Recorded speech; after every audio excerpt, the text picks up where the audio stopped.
We're live, Chair. Okay, thank you. Good morning, everybody. Welcome on this Monday morning, the 9th of December. I hope you've all survived the storms, and sympathies are with those people who've been affected through their water or their electric loss over the weekend. And I'm sure that the powers that be are working very hard to get you back online. So here we are in the Economy, Residents and Community Scrutiny Committee today, and item 1 on our agenda is apologies. So, Rachel, do we have any apologies for today? Apologies received from Councillor Carl Lewis. Lovely, thank you very much. I should have said I'm Councillor Angela Davis, the chair for this morning's meeting. Item 2 is disclosures of interest, and this is to receive any disclosures of interest by members relating to items to be discussed or considered at this meeting. I've just asked members to show a hand, so no show of hands there, so no declarations of disclosures of interest. And now item 3 is the declaration of party whips, and this is to receive disclosures of prohibited party whips which a member has been given in relation to the meeting in accordance with section 78(3) of the Local Government Measure 2011. And again, shakes of the head. So we can move on to item 4, which is the minutes of the previous meeting from the 28th of the 10th, 24. Now, I wasn't there myself, so my Vice Chair, Councillor Gary Mitchell, will just take us through the minutes as he chaired that Morning session. all. So we received a couple of papers on that one and obviously gave comments to them. First was the STAR survey, so that's about sort of tenant satisfaction survey across our housing estate. Good number of points raised by the committee and some very detailed responses given by the officers in regard to those. I don't think we need to go through them line by line, but has anyone got any issues with any of the comments that we received back on the STAR survey? No, okay. And the second paper was the sort of roadmap to net zero. This was sort of a presentation for information, really, and again, went through the work with the officers and gave a good number of points back to the officers in question and received some detailed responses again to the points that we raised. Has anyone got any comments or concerns with the responses around the roadmap to net zero? Okay, I think that was it really then, just the scrutiny work programme after that one. Thank you, Angela. Lovely. Thank you very much, Councillor Gary. So yeah, there were some really good points raised there and some very detailed responses. So thank you to officers for that. So item 5 on our agenda is the Power Sustainable Resource Strategy 2025 to 2030. And we have Councillor Jackie Charlton, the portfolio holder, with us. Councillor Jackie, would you like to introduce your report? Yes, thank you very much, Chair. And I'm delighted to be able to produce this report for you this morning, which is asking the Cabinet if we can go out for full engagement on the Power Sustainable Resource Strategy, as you have in front of you. The strategy has been developed using a template from WRAP, which is the organisation which supports Welsh Government on waste and recycling across the whole of Wales. So it comes with a strong element of partnership and collaboration, putting this report together. I think it's actually a very clear report. The strategy itself is outlining all the important things that we need to consider as we go forward. The circular economy is something that the whole of Wales is working towards, and in Powys, it's a very important part of our strategy. We work towards the Welsh Government blueprint on waste, which makes us one of the, I think, the top 6 in Wales for developing our waste and making sure that we safely dispose of our waste, recycle as much as we possibly can, and provide our local authority with the best income that we can possibly get from that recycling. But we need to go further. The circular economy is expecting us to focus on prevention. In fact, we're being asked to focus on reducing the amount of waste that local households actually use, because I mean we can't go on with the amount of waste that we have at the moment. So it is about reducing, it's about prevention, it's about reuse of our articles as well. So the strategy outlines how we want to do that, and also to encourage repair as well. So all of those elements are in this strategy, and I hope you've been able to pull those out as you have read it. There are lots of new strategies as well that we have to fit into. There's the emissions trading schemes that we have to abide by now, which is on page 23 of the report. There are other drivers of change as well. So there's things like the extended producer's responsibility that will be coming in soon, and you'll be hearing a lot more about that soon. We have had to put out a new tender for the HWRCs, and there's some information on that as well, the different things that we're going to need to do alongside that. So I think that's all I really wanted to say, Chair, at the moment. I'd be delighted to take questions. We've got Ashley Collins here, who's the head of service for waste and recycling. And we've also got Matt Perry as well to answer any technical questions that we might need to go into. So look forward to the questions. Thank you. Lovely. Thank you, Councillor Jackie. So the HRWCs, those are the household recycling centres. Is that, yeah, that's right, just in case anybody doesn't know that. Lovely. Thank you, Jackie. So you made a very good point there that the strategy is to reduce, reuse and recycle. Really, that prevention, isn't it, within the waste hierarchy? So shall we start then with the reduce? Would that make sense? So that would be your residual waste, I'm guessing, the household. Ashley, you've got your hand up. Sorry, Chair. I mean, we've got a presentation that we can just go through to give a bit more of an overview of what the strategy is about. You have indeed. It would be useful if we could go through that, and then that might answer a few questions. But of course, if there's any others, we're more than happy to answer. So shall we start with that? Would that be appropriate? Yeah, lovely. Chair? Thank you. Sorry, Ashley, I did know you had a presentation. I was rushing ahead. Thank you No, very that's fine. much. Yes, please do. Katie Williams is with us as well. She's our comms person who's going to share it for us because she's a bit more operationally technically minded than I am. So I'll do the presentation. She's going to do the slide. She's also the main person who's leading on the engagement exercise. So she's also here to answer any questions on that as well if I'm not able to. So, okay, so a quick run through. It's not a long presentation. It's only 7 slides. But this is the main thing. It's the Power Sustainable Resource Strategy. There's the kind of the strap line for it to reduce our environmental impact, lower the carbon footprint, move towards a sustainable circular economy where resources are valued and not discarded, and ensure a greener future for all, which I think pretty much sums up what Councillor Jackie just said in terms of her introduction. So it's a 5-year strategy. We're calling it a resource strategy because that's what it is now. I mean, waste and recycling are very much outdated terms now because it is a resource which we're using, we want to use again. So it might be reused, it might be recycled, even the disposal side of it now, it is used for energy from waste.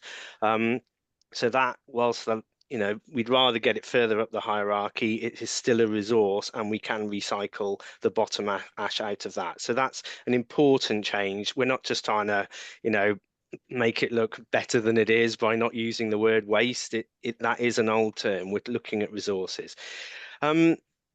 As Councillor Jackie's already mentioned, it's been developed in partnership and collaboration with Welsh Government principally. It is looking at we already follow their blueprint. That's the direction in which we're going. Welsh Government are working with all authorities to get strategies in place, which means we've had a lot of help from WRAP, which is the Waste and Resources Action Programme, working on behalf of Welsh Government, and also local partnerships, which is kind of their in-house consultant as well. So we've done a lot of work of it, myself and officers, and particularly Katie, but also had a lot of input from the people working on behalf of Welsh Government. This is particularly helpful because we are looking to put a business case together to get capital funding from the Welsh Government to make sure that our transfer facilities, bulking facilities are up to spec for the future, and with all the various NRW permits to be able to cope with all the extra recycling we're going to be taking rather than the residual waste. And this strategy will form the first part of that business case with them as well. So it's a crucial document from that point of view. Can we move on, please, Katie? Okay, well, significant progress has already been made. In 2013-14, 52.5% was the recycling rate. We're now, for the last year, that's the official figure of 68.1%. We're hoping to get over 69% this year, which is slightly shy of the 70% target, but it's still showing a really good increase. Wales are second in the world. You've probably heard that because they like saying that a lot, the Welsh Government, in terms of recycling. And I can't remember whether they're 6th or 7th in Wales at the moment, Paris. So there's only about 4 or 5 that are going to hit the 70%. The rest are doing everything they possibly can to reach that and working with Welsh Government to do so. The reason we've got to where we are, the introduction of the curbside collection, the 3 weekly collections, reducing the residual waste, increasing the recycling rate, the HRC contracts have really contributed towards our recycling rates. There's a lot of challenges coming our way, the global, from the climate crisis, global resources. And in terms of what the Welsh Government is coming our way, like the Welsh Government Beyond Recycling towards zero waste, workplace recycling regulations, these is all legislation that is helping to drive us towards better recycling, and a big challenge towards for local government. A couple of things that Councillor Jackie mentioned, the emissions trading scheme, that is something that's actually due to come in 2028, and that is something that will make a difference to how much residual we can take to energy from waste plants, because it will increase costs considerably. So it is a big driver to get us to reduce the residual waste that we produce. There's a deposit return scheme. You probably saw in the news that Wales at the moment pulled out of that because they wanted to include everything, including glass. Now, Wales are in a bit of a different position to the other nations because we're doing so much better in Wales. So in a lot of ways, it is not needed in the same way as it is in the rest of the UK. So I think the Welsh Government are taking a bit of a pause on that whilst they look on how it can be used more for reuse rather than just recycling. EPR, that's the extended producer responsibility, and this is where the producers of the waste actually pay for it, for the processing, because they produced it in the first place, the idea being that they then produce less. So it's been said many times, why aren't Tesco's, there are other supermarkets, paying for the stuff they put on the market? And this is the legislation that will bring that in, and we're watching closely with that to see how that impacts on us. But it does, again, it's another big driver towards getting the recycling and the reuse up, and the minimisation crucially as well. Okay, Katie.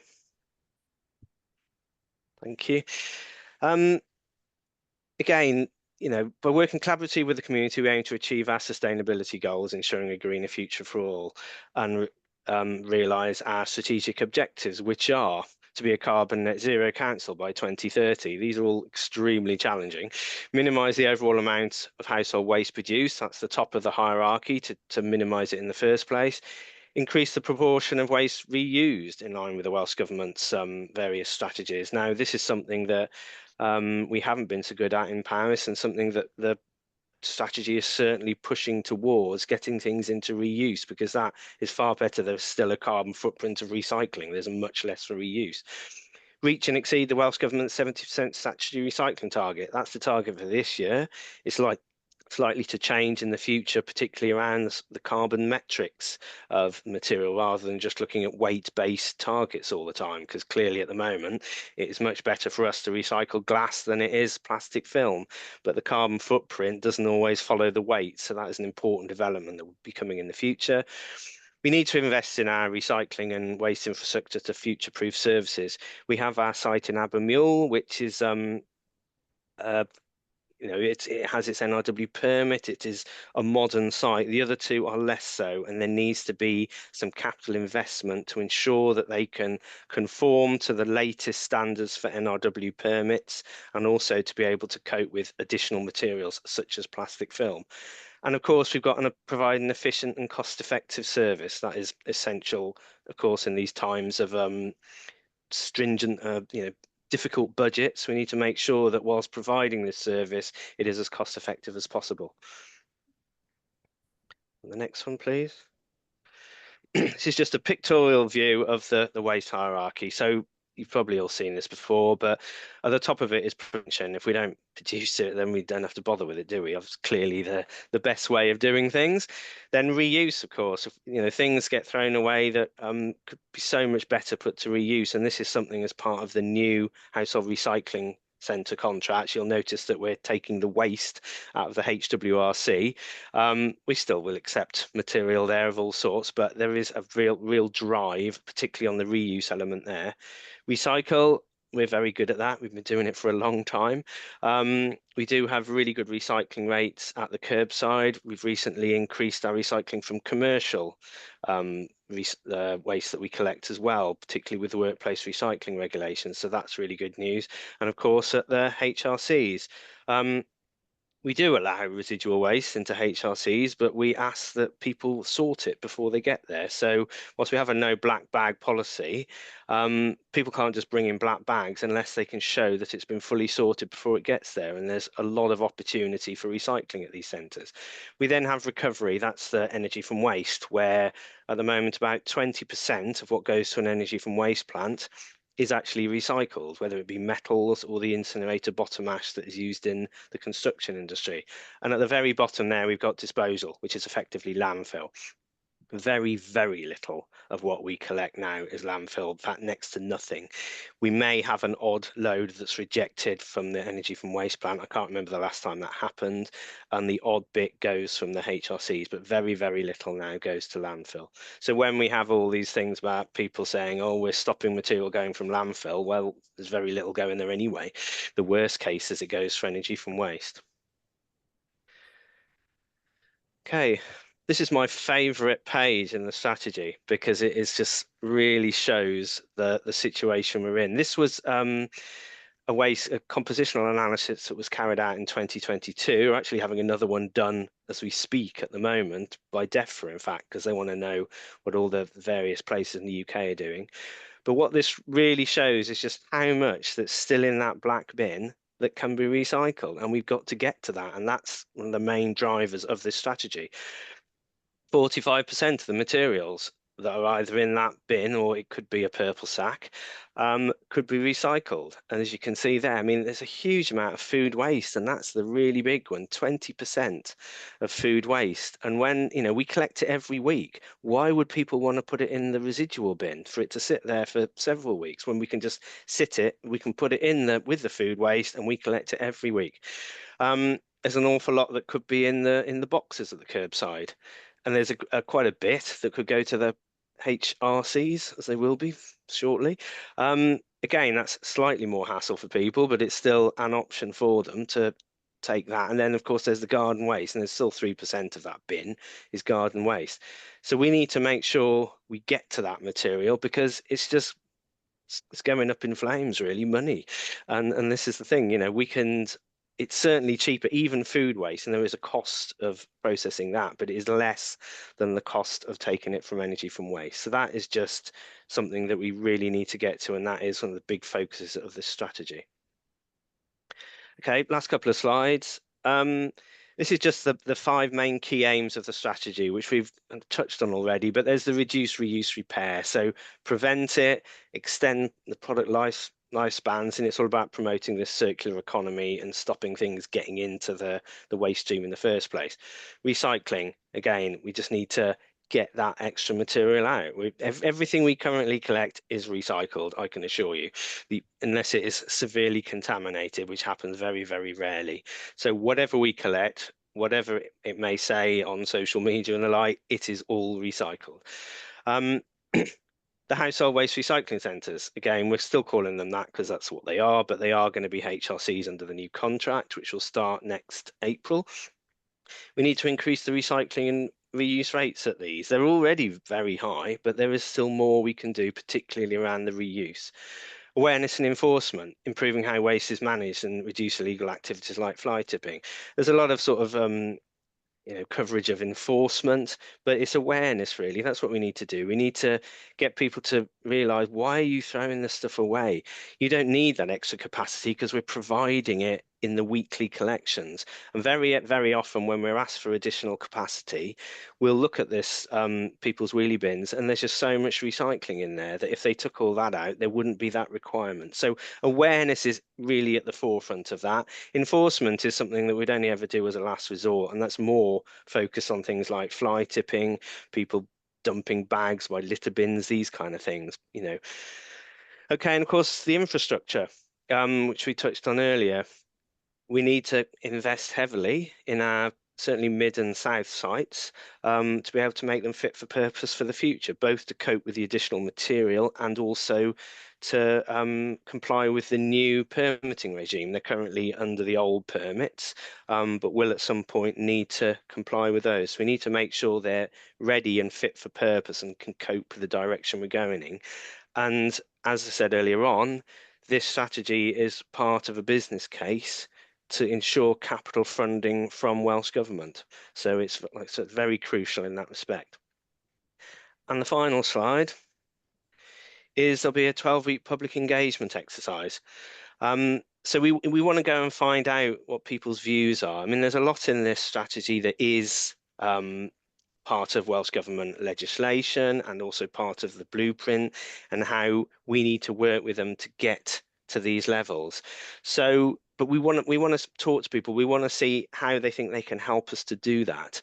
It is an engagement because, like I said, we want to engage people's views. We want them to come back and say what problems might they face trying to do various things in this strategy so that we can address those before it's implemented. So it's a 12-week public engagement exercise because it's important to get that message out there and get that feedback. Once we've gone through that, we will amend the strategy as required, and then it goes back to Cabinet for full ratification. Okay, thank you. That's a quick whistle-stop tour of that strategy. Hopefully you've all read it, so none of that is news. I'm more than happy to take any questions. Lovely. Thank you very much, Ashley. Thank you very much for that. That's a really good summary of quite a weighty document, but it was a good read, I will say. Right, opening up to the members then. So, Councillor Chloe, first with your hand up. Thank you, Chair, and thank you everybody for such an incredible strategy. It's great to see the council continuing to work really hard to reduce waste, and I think it's very exciting about how much we're managing to do. So that's really, it's all really good. It's all really positive. There's a couple of things here that I wanted to just ask about. There's obviously the strategy itself, and then there's the engagement plan that goes sort of alongside it. So Ashley knows about this because we've had a chat about it, but it's great to hear the discussion with Welsh Government. I just wonder whether there's any plans for some cross-border working around recycling. I think it's quite confusing for residents when they're right on a border and the recycling plans are different, what you can put in different boxes, what you can put where, and then also the travel to these household recycling centres as they're going to be, for where we are, it would make more sense to be able to go to Abergavenny. Now, Ashley, I know you've already looked at this. I just wondered, I wanted to raise it again because it's quite relevant to the resource strategy. And when you're working with Welsh Government, I think it's the sort of thing that it would be really good to have them having some say on. So that's my first point. I'll go through all of them. Some of them are quite small, so it won't take very long. And then you can have a chance to come in if that's okay. The second one is I saw about the reusable nappies, which is really good. So the council's offering £100, which is great. But as I understand it, that's only on new. The great thing about reusable nappies is that they are reusable, and the second-hand market is really booming for them. So if we can include reusable, second-hand reusables on there, I think that would be really good. I think at the moment, for businesses who are trying to reduce their waste, it's quite difficult to engage in the council and find services that are appropriate. You have to be generating a certain amount to qualify for collections and pickups. If you're producing less than that, they won't come out. So I think if we can try and engage with some businesses around how we could do that as a council to enable people and support them to reduce their waste, I think that would be really, really good. And obviously there's lots of people around Powys who are doing amazing things who I'm sure will be happy to have a proper discussion about that rather than just like a survey or an engagement process or like an online process, more of a backwards and forwards discussion about how it could be done. And then this is my last one, the engagement process. Really good to see all the different ideas about it and to hear you talking about engagement rather than consultation. Actually, that's really exciting. I think the social media channels for the recycling project, for the recycling team for Powys is really good. They're engaging and they're interesting and they're posting regularly. My concern around the engagement activities for this are that they're quite focused on online, and a lot of our residents might not be using that so well. It would be great, although I know it's going to come with a bigger cost, to have a postal offer, and then also within that postal offer something that people can keep and either put on their fridge or have in their house around recycling and waste. I think that's been, you know, really effective for people in the long term as a reminder. Every time they go to the bin, they can see what goes in and what they can put where. That's my last comment. Thank you very much. Okay, Okay. Jackie, who do you want to call in there? Yeah, pressing the wrong button then. Yeah, I think they're really, really good points, Councillor Chloe, and I'm really glad that that you've raised them. The cross-border one, I will let Ashley come back on that because I've already come back on that for you as well. I live in the same area as Councillor Chloe. I know exactly what she's talking about, so I probably have a bit of a biased view. So I'd like our Ashley to come in on that one. I think that's really good, a really good idea there about the reusable nappies. Actually, I didn't realize there was a secondhand market in that, so I think that's a really good point and something that I'm sure that Katie will just hang on to that one, because I think we can use that in our future engagement. Businesses, I'm hoping that we will be able to engage with businesses as well. I mean, there's a whole list of things that you've seen in the engagement plan that's there, but that can be added to. That's just the first element of it. So if there's anything that we can add to that, and I think retail businesses are really important to this, because I think that's a big issue for retail businesses on how they're actually embedding in the new commercial waste and recycling issues that they may have. So I think that's a good one as well. You're right, the social media is very good. We actually get fairly good funding from Welsh Government around our waste and recycling. So I actually don't think there would be that much of a problem. Maybe not doing a postal campaign for this as part of the engagement, but every single person puts out bins and collects them back again from their curbside on a weekly basis. There is quite a lot of leafleting which is already done around that, raising awareness, and it gives people ideas. And around Christmas time, we can give information and do that kind of stuff. And I think that's probably something that we could consider trying to fit a plan in around how we can leaflet every single household, because they're going to be putting their bins out every single week. So I'm sure we can figure something out on that one. So I think that's all of the issues that you raised. But if I can bring in Ashley just to explain what the issues are across border, I think, you know, you're right. We shouldn't have all this complication across borders, especially as we've got enormous borders around Powys. But there are complications. So I'll allow Ashley to come in. Okay, thank you, Councillor Jackie and Chair. I'd like to comment on a few of those points, actually, not just the cross-border one, but I'll start with the cross-border. Yes, it does seem, well, two things that. One is the different collection methods that you raised, Councillor Chloe. Now, the point of the blueprint from the Welsh Government is to try and standardise those across all of Wales, and I think it's something like 17 of the 22 authorities are now collecting in a similar way. It may not necessarily be boxes, they might use bags in some cases, and we may consider doing that kind of thing ourselves in the future. But the materials that are collected are pretty standard now across Wales. If you go over the border to England, it will be different, of course, but then they've got their legislation coming in around simpler recycling, as they call it. But effectively here, the way we collect is the blueprint method, and the way that most authorities in Wales are going to go into the future, because that's the best way of collecting those materials to get the maximum value. In terms of household recycling centres, yes, this is always a thorny issue, and it comes down to money, effectively. The reason we share the site in Uster with Neath Port Talbot is because they pay for half of it, and they closed one of their sites so they could send people up to ours. So that's how that works. We have had various discussions in the past with Monmouthshire, and it's the same up in the north going over into Shropshire, but it comes down to money, which we don't have, and neither does any authority, other authority, and that is why they are putting things like residents only permits at these sites for that very reason. So it's something that we continue in discussions with. I mean, the only real way of doing it is the Welsh Government taking hold of all household recycling centres and running them all themselves, which I think that'd be quite a logistical thing, difficult thing to do, but that would mean that you could go anywhere, but that is a long way off if ever happening. But that's the problem. It's down to funding between the different authorities. On your reusable nappies, I didn't know there was a second-hand market either, but that sounds great. That's one step further, isn't it, than just but it's a useful thing that we're able to do, is to try and promote people. It's still not all that popular because people like the disposable ones, but it is great that we can promote that. But yes, we can certainly look at adding that into it as well. The businesses, I was a bit surprised to hear that you say that we won't serve small businesses, because we will, and we've got a whole different methods of serving them. So, for example, with the workplace recycling regulations, that has meant that every business legally has to separate out their waste.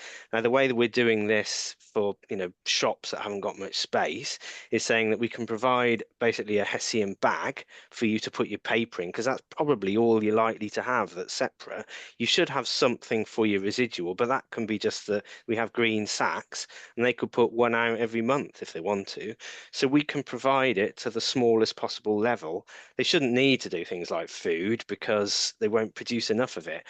And there'll be such tiny amounts of other things, like cans and plastics. And I always use an example of like an estate agent. They've probably got a couple of Coke cans or something that people bring in with their lunch. Well, just take it home with you and put it in your curbside collection at home. So we will provide a service to the smallest business going. And if you've had any problems and there's particular ones, please let me know and I'll take it up with the team. In terms of the engagement process, it's obviously a lot cheaper to do stuff online. Doing leaflets out to everyone costs an awful lot of money, like about £35,000 every time you do it. We are looking at doing route optimization this year. And at that point, we will be sending letters out to every single household, telling them if they've got a change of day. And that will be the opportunity that we can put in our sort of our recycling guide, if you like, showing people what they can and can't do. And yes, there are some people who can't get online, but they're more in the minority now. That doesn't mean they're not important, but we do have a lot of resource online saying where material goes, what we do with things, where you can go, all that kind of stuff, and all our various policies for additional capacity and things like that.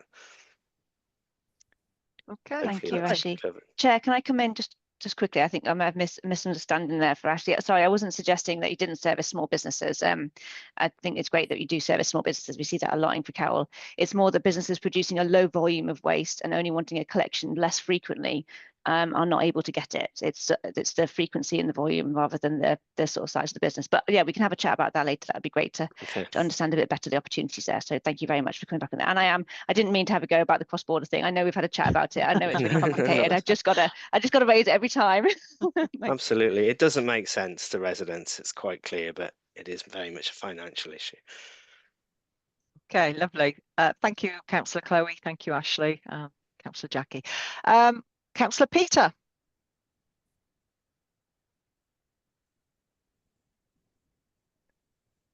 Thank you. I think there was someone before me actually, but I don't know if anyone had their hands up before me. But anyway, right. First of all, Ashley and Kate, can I congratulate you? When we actually come to the site of recycling, I was absolutely so impressed of how the recycling is done and how clean the station is as well. So I commend you on that, first of all. The second question is to do with polythenes and thermal plastics. And I know that supermarkets are taking them back, but I'm thinking more for businesses, as polythene is used much more in businesses and purchasing is also wrapped in plastics, and it's becoming quite a sort of a nightmare of that being quite the biggest bulk that's going into the waste bins. And I'm wondering if there's a situation that Powys can grab onto to do perhaps a perforated bag where thermal plastics could be put into. I understand that there's no money to be made in this, but it is one of our angles that needs to be sorted out.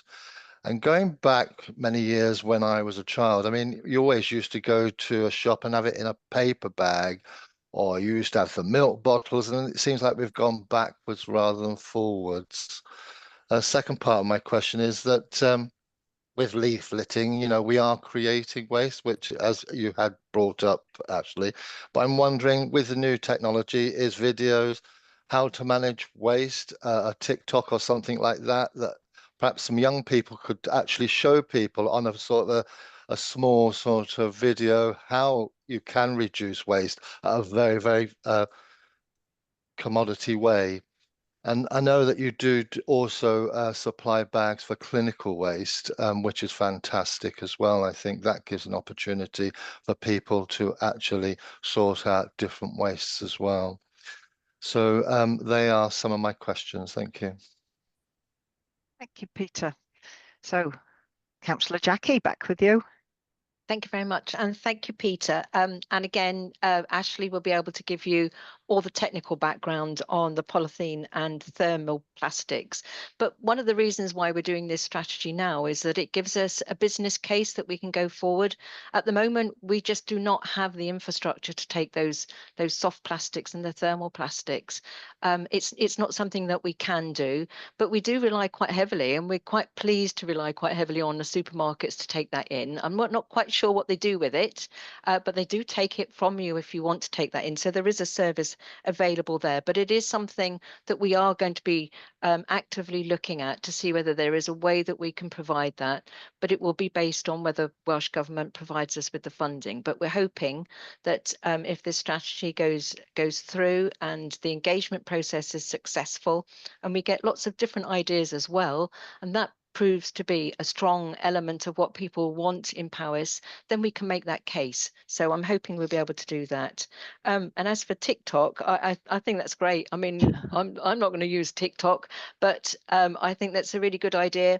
I know actually people always say, well, why don't you go to the young people? They're the ones that can teach the rest of society how to do things. But there's a huge responsibility on our young people to do things right. They're actually doing things right, and they know what they're doing. And if you go around to schools now, I think you'll find that they've all know how to recycle. They all know how to actually deal with their waste, and they shouldn't be blamed for littering, which is often the case. But I think both of those, they're both things that we can actually address through this strategy when we're in a position to bring that forward. Thank you. And if Ashley can just come back on the technical points about the soft plastics. Thank you, Councillor Jackie. Yes, the polythene, it's always a problem because obviously it takes up a lot of space and it weighs next to nothing. So at the moment, yes, the supermarkets will take it. I don't think it's rather begrudgingly, I think, because they do struggle to get rid of it because of the stuff people will chuck in it. And I think it's been in the press, hasn't it, that quite a bit of it might end up in energy from waste plants, which is still better than landfill, of course.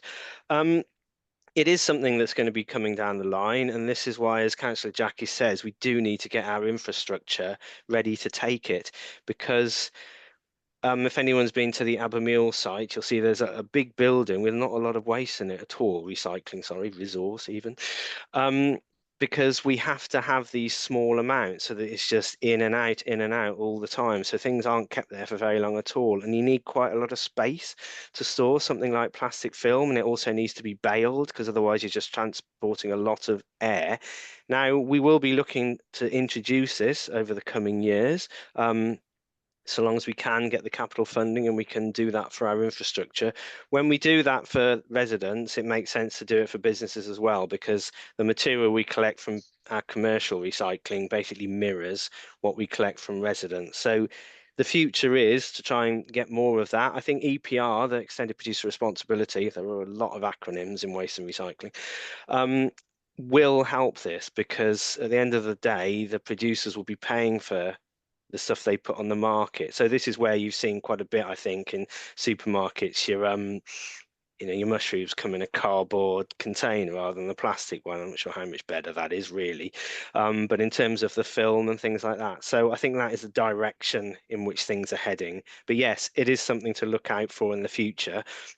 There's also the issue of collecting it, of course, which there's only so much we can fit on those recycling vehicles. They are multi-compartment, and it is always a trick with them to balance the size of the compartments, because once one's full, it's kind of game over. You've got to go and tip and then go out again. So there's different ways that can be done in bags, in with the cans and plastics, but there's a lot to be thought about in the future, but it is a big challenge, is polythene. The videos, I think that's a great idea. I'm sure Kate is noting these things down in terms of what we produce. Yes, leaflets can just end up as litter. We'd like to think they'd end up in the blue box, or even kept for people to stick on their fridge or whatever. Just a quick point of clarification on the clinical waste as well. We don't actually collect that as an authority, and haven't done for many, many years. The nasty infectious clinical waste is actually dealt with by the health board, and that will be done through their medical practitioner. The only stuff we collect is the non-hazardous stuff. So it's basically things like incontinence waste and things like that. Now, the way we deal with that is we provide additional capacity rather than the standard wheeled bin, which particularly for the sort of AHP, adult incontinence waste. So we do provide additional capacity, but we don't do separate collections, and haven't done for many, many years. And most authorities don't now, because that is the responsibility of the health board. So just a point of clarification there. Thank you. Okay, thank you Lovely. for that, Ashley. Thank you, Peter. Thank you, Ashley. Councillor Gary. Thanks all. Yeah, I think the strategy is pretty clear. I think it's great what's happened to date in that transition of our communities and our teams to get to where we are. We're nearly there, aren't we? But perhaps just sing our praises. Going back 10 years ago, we did support some of our initial communities to reach 70%. Norton, Knighton, 10 years ago, which is brilliant. So we know it can be done, and we know it takes challenge, and it takes the community to do it as well. I guess I've got a couple of things to say about what we've chatted through more than the strategy, to be honest, because I think the strategy is pretty clear. I'll delve into the bits about soft plastics, if you like, just for a few seconds. One of the issues with that material, I know Ashley, you'll know that, is it's such a range of materials now in it. It isn't really polyethylene anymore, and in fact, there's very, very little of that being used. Particularly, none of the food packaging waste anymore can be polyethylene. So they're creating all sorts of weird and wonderful concoctions to make it, let's say, safe and fitter for food. But in doing so, means that waste stream is so mixed, it's really hard to process now. But arguably, in terms of collection, because it is so light and can be squashed so small, once you've got it doesn't take up huge amounts of space, but you've got to have the machinery, like you say, you've got to have the vehicles with those compartments that can compact it and carry it, and it blows away all over the place. We know that. But I would say, personally, and I live a reasonable distance from a HWRC at the moment, I just keep bagging mine up every week, and eventually when I've got a car full, I take the whole lot and shove it in their compactor, and it just disappears in a few seconds. So I guess some of the messaging is around how easy is it to do that, how far are you from a nearest site that can do it, whilst we work out if it's worth our while.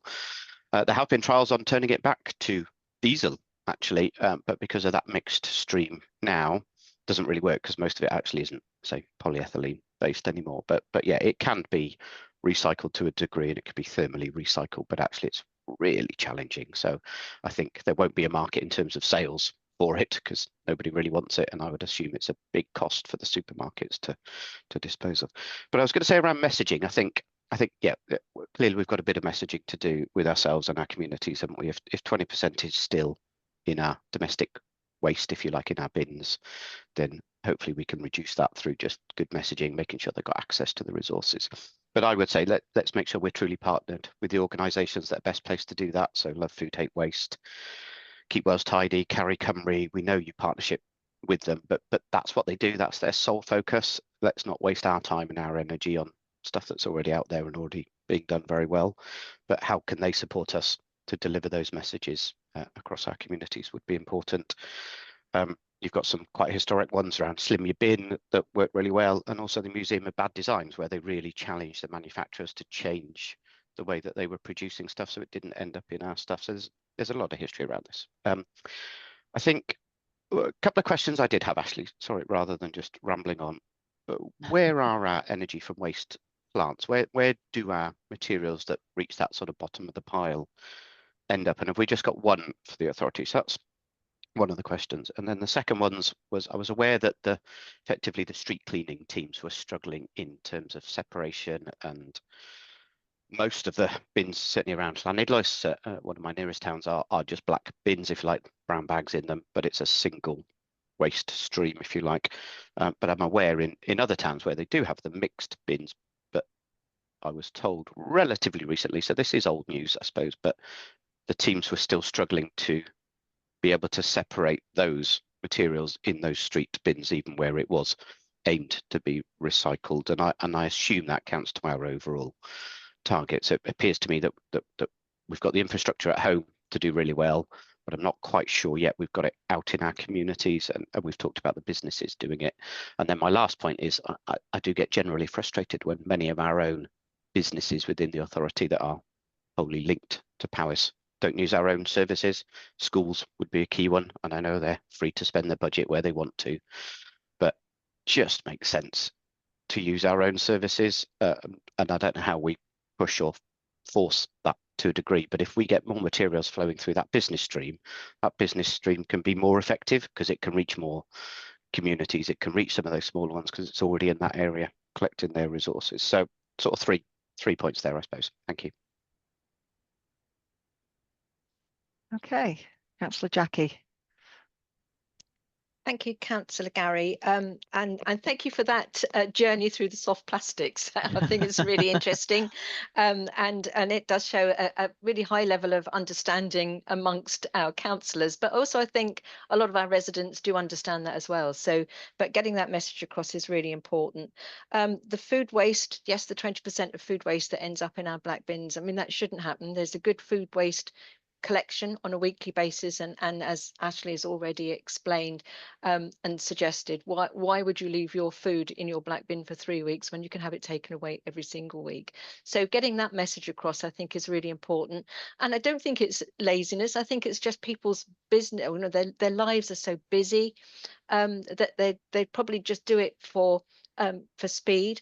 We did have a presentation at a recent conference that some of the waste and recycling team attended with me, which shows how they turned that around in London high-rise flats, where people do have that issue. That is a big problem for them. But we're looking at that, and we're doing some interaction with the organisation that did the work in London to see if we can replicate that ourselves and do some video, again, using videos, doing some really focused engagement with small groups of people and individuals to see how we can help them overcome those points where we know it's really difficult for them. They want to do it, the time is short, they just stick it in the black bin and off it goes, and they just try and forget about it. So we will do a lot more messaging around that. We do use our partners. We do have officers who work very, very closely with their partners, especially Tidy Towns Wales and other organisations. And I think you can't have a good waste or resource strategy without working alongside your partners and using them as a really powerful messaging tool as well. Ashley will tell you I know where the energy waste and recycle, or where the energy waste plant is that we use, but I'll let him explain a little bit more about that.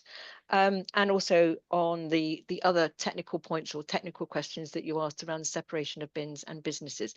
But I totally agree with you. I'm really disappointed that our schools are not using our service, our commercial service, for their recycling and their waste disposal. But that's up to them and up to their governors. But there's nothing to stop us with that. Again, a strong message. And I think if schools see our strategy, they will actually be quite excited by it as well, and something that they can actually share with students who are doing projects on this sort of thing, you know, what a good strategy can look like, because I actually believe this is a really good strategy. So I think, again, you know, it is around that messaging and how we can perhaps extend what we're already doing, which I think is quite good, to make it much stronger and enable people. That's what we want to do. We want to enable people to get rid of their household waste and recycling in the best way that they possibly can. Thanks, Chair. Could I just ask on that then, regarding the schools, because for schools it'll be driven completely by money. They don't have enough to do the things they want to do. Are we to assume that other companies are more competitive financially than the local authority? I'm sure Ashley can come back on that, but I'm not sure they are actually, Chair. I just wonder why would a school, yeah. you know, as a school governor myself, why would we go with an outside company if the local authority did the same thing cheaper or as competitively? That's Yeah. I mean, I'm about to ask I'm a school governor as well, and I want to ask my school that I'm a governor, or the two schools that I'm a governor of, why they might not be using our service. But you know, that could be for other councillors here who are governors of school. We can ask the same question. It'd be really interesting to get the answer, but we may already know the answer. But I don't have that answer. so. Did you want to go to Ashley? Yeah. Okay, thank you, Chair. Thank you, Councillor Jackie. Yeah, just to go through those various points, actually, some good points raised there, I thought.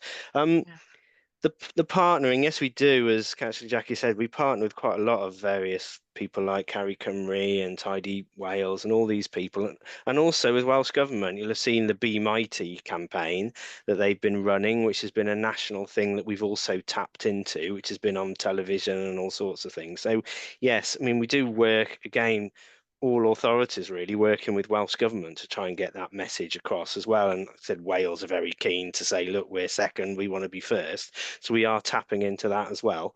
The energy from waste plant is at Hooton at Ellesmere Port. That's the one we are contracted with a broker who collects it and then takes it there for us. They do use other ones occasionally. There isn't anywhere locally. That these places, in order to be cost effective, need to be pretty big and have quite a lot of tonnage coming into them. Discussions have been had in the past about having a small scale plant sort of in Paris that accepting like considerably less, but it's just never been financially viable because scale does mean that you can bring the gate fee down considerably. So this is why we take material elsewhere and at the moment into England. Hopefully the reliance will become less and less with less residual waste. We won't need to do that anyway. And the Welsh Government aren't keen on having any more in Wales anyway, because they think if we do actually drive that waste down, we've got enough capacity already. So that's currently under contract. You know, when that contract ends, we will look to get the best value from that. But the emissions trading scheme makes a big difference to that, because at the moment, it's still not cheap, it's always way over £100 a tonne, but it's going to go up considerably when that comes in, which will be a huge impact for local authorities. Again, something we're all working with Welsh Government on. The litter separation. Yes, if it goes into just a single bin, that's it. It will go for energy from waste. We do have these dual bins out, and we've had a lot of funding actually from people like Carry Cymru to put those out. And we do recycle what we can out of them, but the public aren't always that great when they're walking past, not to just chuck anything into it. So the only thing we can really, with just a dual bin, is cans and plastics is the main one, because that's the kind of thing people have on the go. And we will keep that separate on the vehicle and then put it in with the cans and plastics when it gets back to the bulking facilities. But it is a challenge, and it's a challenge for all authorities that people will just wrang the chip wrappers and everything straight into the one, because it's just a hole, isn't it? So again, we can do more promotion around that, but it is a challenge. In terms of businesses using other providers other than us, it's a commercial market at the end of the day. So we do encourage schools to use us, and we have had a lot more business thanks to the workplace recycling regulations, because we were already set up to collect it separately. So there's been quite a few businesses using alternative providers who may provide a cheaper service, but they haven't been recycling it, or they haven't, or taking it to a sorting facility, a MRF as it's called. which we don't do. So we've been able to provide that service straight away as soon as the regulations came in, which was a great advantage. And we got an awful lot of business as a result, because there were certain companies, particularly in the south, who just pulled out entirely and just said they're only collecting residual, you can have the recycling, which is fine by us. We have to make it pay this service, and we also have to provide a fair and equitable service across the county. So if we actually charge what it cost, if we were going out to, I don't know, Lake Vyrnwy Hotel is a good example, it would cost considerably more than servicing a site in Raider that's next to our transfer facility. Now we charge the same, and we have done a very big costing exercise on all our charges, because previously the recycling subsidized, the residual subsidized the recycling collections, which was fine until we started pushing everything towards recycling, in which case the business model didn't stack up anymore. So we've had to charge what it costs. Some things are slightly subsidized, like food and things like that. But we now have a system where we are recovering all our costs for trade, which we legally have to, and also the council taxpayer shouldn't be subsidising businesses. So it's important we get that right.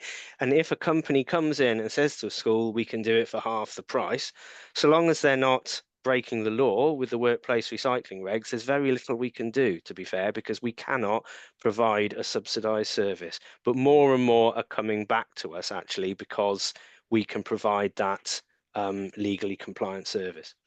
Slightly long-winded answer, but that's the reason.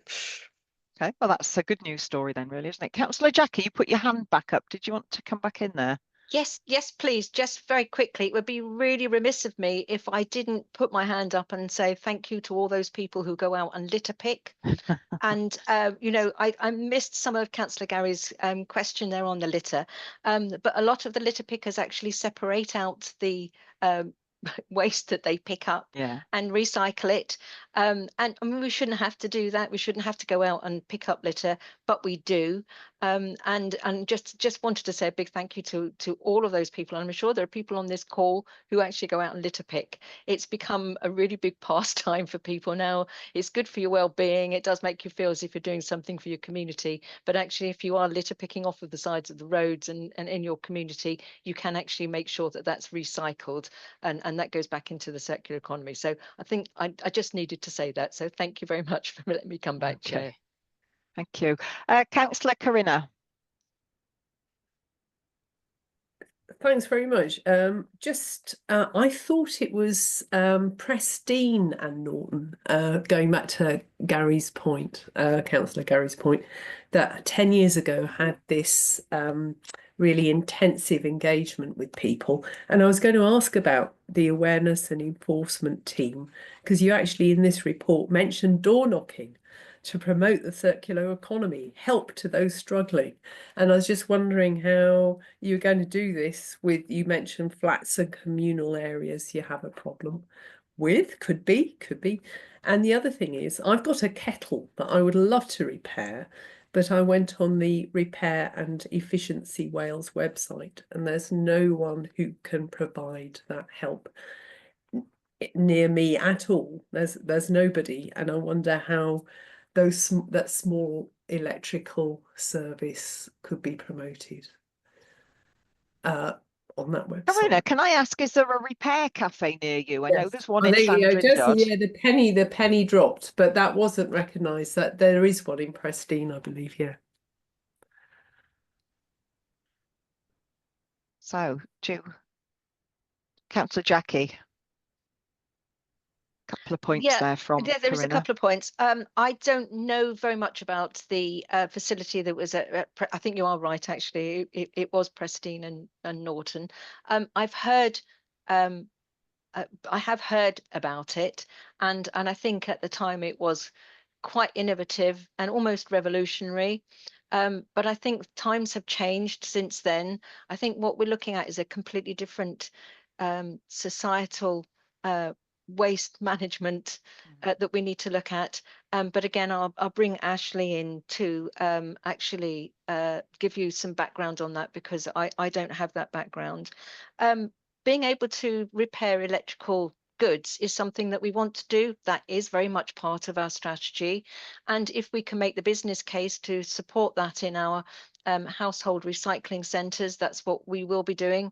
I don't know what else there is. I know that there are some local authorities are already putting into a process where you can actually get your electrical goods recycled from your curbside.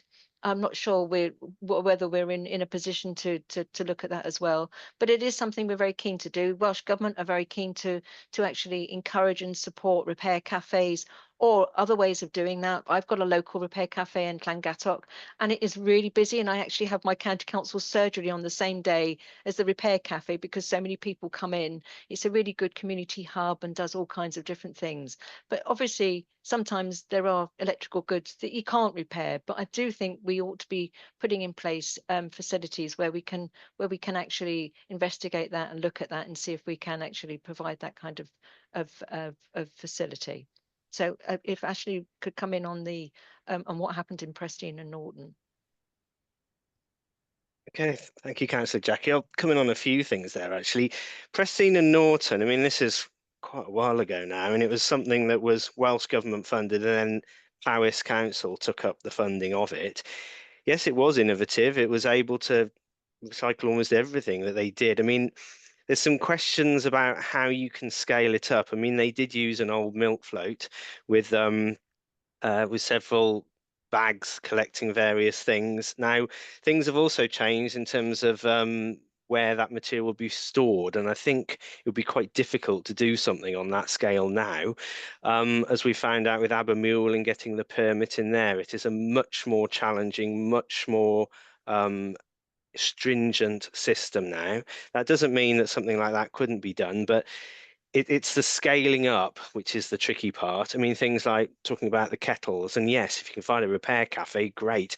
And that's always going to be a problem in somewhere the size of Powys, finding people who will repair it, but repair cafes are a good solution to that. We are looking at potentially collecting small wee in the future as well. And again, it's having the capacity on the vehicle, but things like toothbrushes, toasters, kettles, again, it's not repairing it, but it would be collecting it. And of course, you can take it to the HRCs. In terms of door knocking, yes, I mean, we do a fair bit now in terms of, you know, if people are struggling with recycling or they haven't got enough capacity, we'll go and talk to them and explain, well, you can use your food, you know, you can have another food waste bin if you need be. You can have another plastic and cans box. So we will already do that. Flats and communal areas, it's not as big an issue. I mean, Councillor Jackie mentioned you know, the re-London stuff that they've been doing down there. Now that is way more of a challenge than we have because they've got blocks of flats. We've got very few of those. So communal areas are always a problem, particularly because there's quite a throughput of residents in the flats going through them. So to try and get that message out has always been a challenge, and also to try and reduce the contamination. So yes, it is a challenge, and I think we can learn from somewhere like London, which is just a little bit different to Paris, but there's still a lot of good ideas that we can pull from that as well. So that is, I mean, we, you know, door knocking in somewhere like Paris is quite labor intensive. It's a big place. We've got 3 awareness advisors who cover the 3 areas and do get out as much as they possibly can, and we'll be using them more and more in the future. And we have done quite a lot of stuff where we've gone and stickered bins to say, you know, there's food waste in this, you could put this in your food waste bin, you know, rather than the black bin. So that is something that we proactively do now, but there's always more we can do with things like that. And I would say, Councillor Jackie, yes, there's a lot of people that it is to do with time and the amount of time they've got to do these things, but I will be slightly more controversial and say that there are an element that are quite lazy, who just think that it's the council's problem to get rid of material. And we, you know, all the people that really want to recycle, they're doing it now, and it's getting to those people and explaining to them why. And this is why we make it easier to recycle than we do for the residual waste, because it's actually encouraging people to do that. Because the people who recycle all the time now have been doing it for years. We don't need to get to them. They know what we need to do. So it's getting to those other people for whatever reasons. There's a lot that it is down to the amount of time they've got. But it's Yes. also just getting it through to people that this is in your interest as well. It's your waste. You need to help us deal with it. Thanks very much. Okay. I used to work in Newtown, and there were density. There were some problem areas, you could tell. Yeah. Thank you. Yeah, well. Okay, thank you, Councillor Corinna. Councillor Liz. Oh, thank you, Chair. Yeah, an excellent strategy, and the vision's fantastic, and there's an awful lot that the team should be proud about. And we've got a couple of questions and observations. I was definitely pleased to see that within the new contracts there's going to be the reuse facility at the HRCs. And also pleased to see that there's an improvement in Powys getting the collections of the business waste. I've got a question about that. I just wondered if, for example, we can all get the schools maybe to consider changing their minds about their use. Have you got the capacity to deal with much more, or is that a challenge? I also wanted to just to go back to the soft plastics just briefly.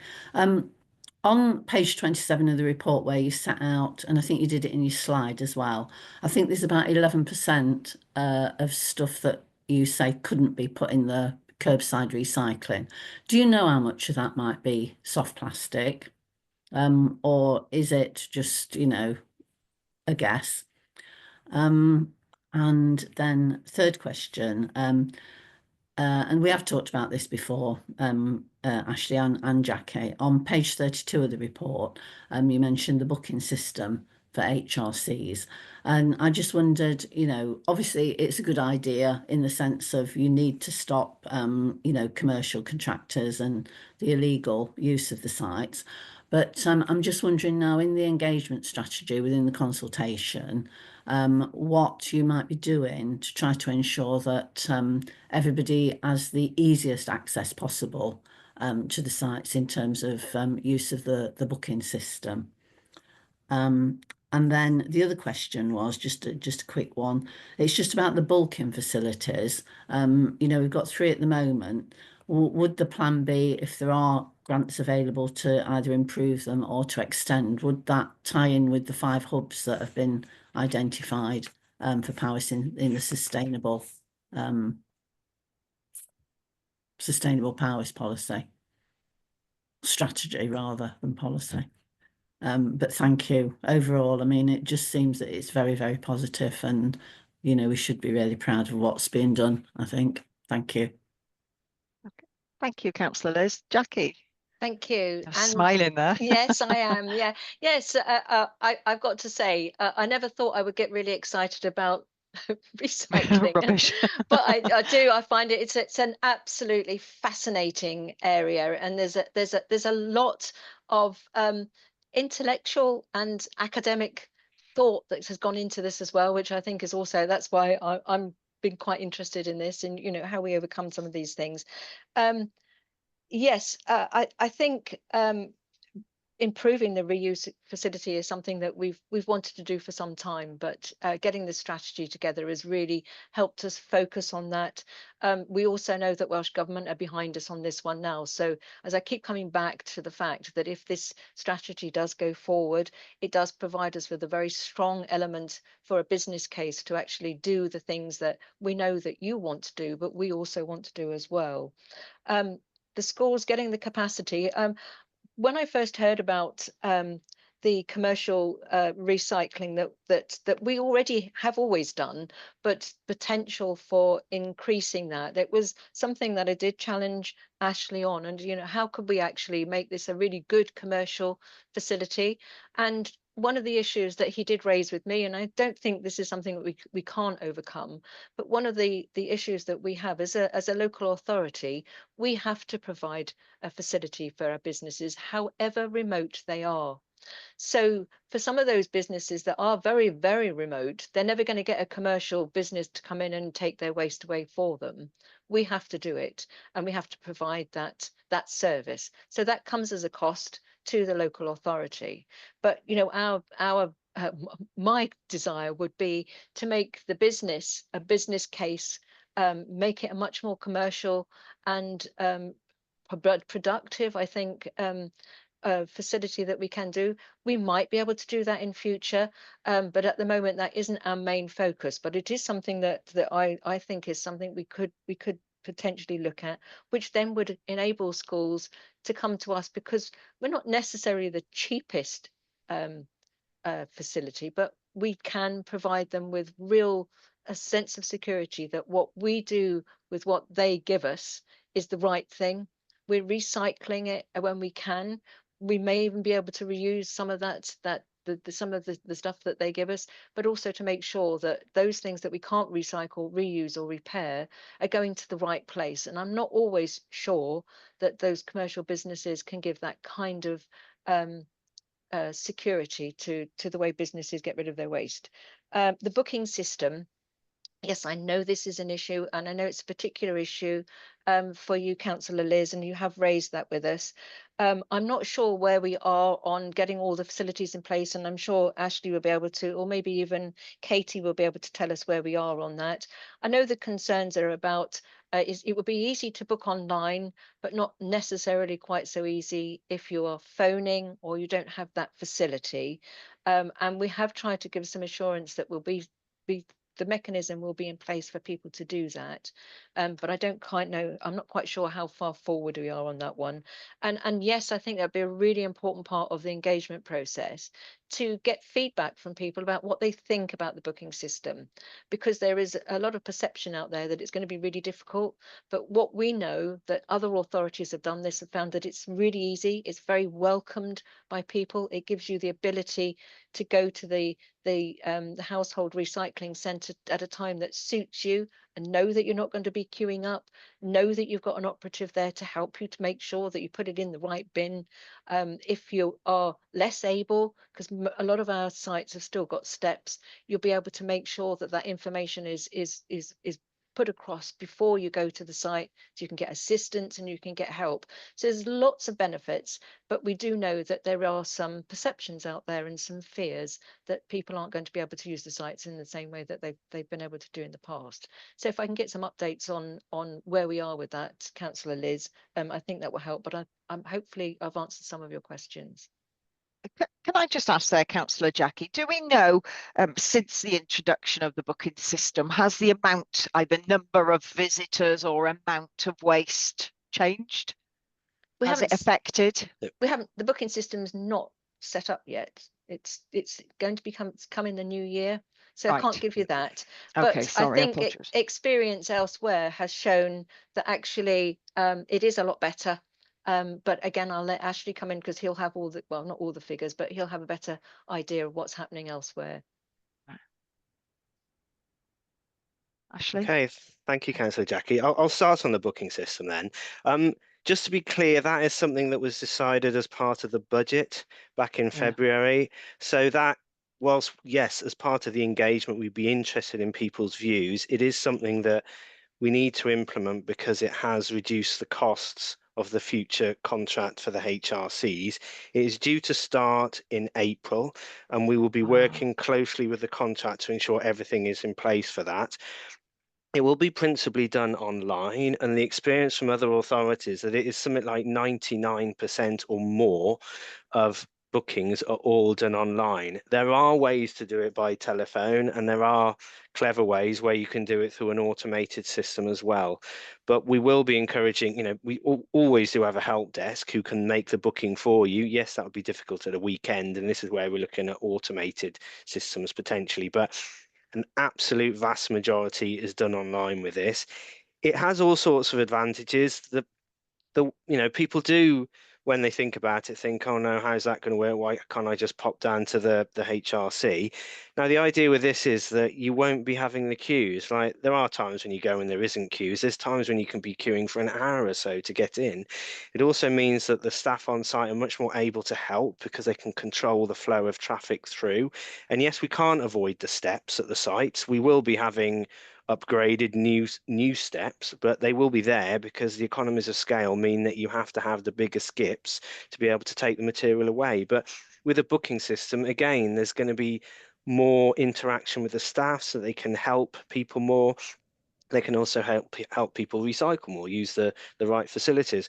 One thing that came up is that there's a lot less aggression, if you like, from the public on site, and you'd be surprised how much there is with our sites at the moment. But one thing that again came out of this conference that myself and Councillor Jackie went to a few weeks back, that it gets rid of that because they have their name and address, so people don't tend to cause problems. Plus, they haven't been queuing for an hour and getting rather wound up before going in there. So it's one of those things that people are quite concerned about it coming in.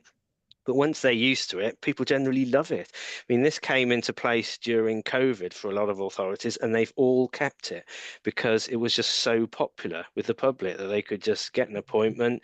And very, very often you can get one the same day.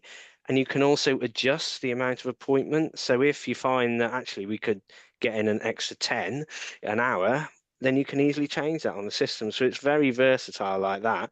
It also means that should you have to close the site for short periods, you can do it without turning people away because you just don't take bookings. So there's all sorts of good reasons for doing it. And I know it's been introduced, I think, in Shropshire, and they had quite a lot of political backlash when it first came in. But any new system is going to cause a few issues. But we're going to be working closely with a contractor to minimise all of that and make sure it goes as smoothly as possible. In terms of our business waste and the capacity to deal with extra customers, as Councillor Jackie said, we are the collector of last resort, and that's part of this workplace recycling regs, that if no one else will provide a service, if it's in the middle of nowhere, we have no choice, and we have to pick up the cost of doing that. As I said before, we've got to provide a service that pays for itself. I think it is now becoming more competitive with the new recycling regulations in place. If a school is using a company who isn't collecting it separately and then recycling it, both the school and the company are breaking the law. So it is important that they're aware of that. And we've worked with the schools. I mean, Katie and myself met with all the headmasters of the schools to explain the new regulations, and also our property people as well. So they are aware of their obligations, and we're more than happy for them to come to us and we can provide them with a good service. What else was on there? Oh, the bulking facilities. Yes, the HRCs fit in more with the Sustainable Paris 5 hub scenario than the bulking facilities. We've got one in the 5 hubs, the Welshpool, Newtown, Landod, Brecon and Ustragunlus. The bulking facilities are slightly different because they're not public facilities. They are there for us to store the material for onward transport and also to run our vehicles out of. And the three site model work best from that point of view. We have looked at, could we get away with 2? And with the distance that vehicles have to travel, not really, because there would just be so much longer rounds that we wouldn't be able to cover it in such an efficient way. So the cost is actually just about the same, really, but it's a much better way of doing things to have the 3 sites. So that's what we're going for with that, because collecting waste and recycling in Paris is a logistical nightmare. I often say if we like miss a bin, in somewhere like I know one of the smaller authorities, they can just get someone to pop out at the end of the day and get it. If we've missed one in McCuncliffe, it really isn't that easy to nip back out and pick it up. So it is a real challenge for us to collect, and this is why we have those 3 sites. But that does sit, it's not like a public service, if you like, so it doesn't sit with the Sustainable Paris 5 hub model in the same way. Can I ask on the 3 sites, if Liz doesn't mind me coming in there? I know Abermule is a new site and it's had some controversy locally, but the other 2 sites, Raider and Brecon, being older sites, are they big enough, got the capacity? And certainly in location, in Raider, we feel opposite to Abermule. We wouldn't want to lose our site. It's a very good employer. But also, I'm just wondering, do we have the money to invest if that is needed in those sites, if we're going to be collecting more? Well, this is where the money from the Welsh Government comes in, because we're looking at capital funding, which all authorities are, to make the sites fit for purpose. So we would be looking at the existing sites, and that is obviously the preferred option. But it's also, we've got to have a site that is fit for purpose in the future. Yeah. obviously there was the issues around Abermule and the problems there, which I think we have now overcome. Bearing in mind a site like Raider is right next door to residential properties, which is always a problem with a facility of this nature.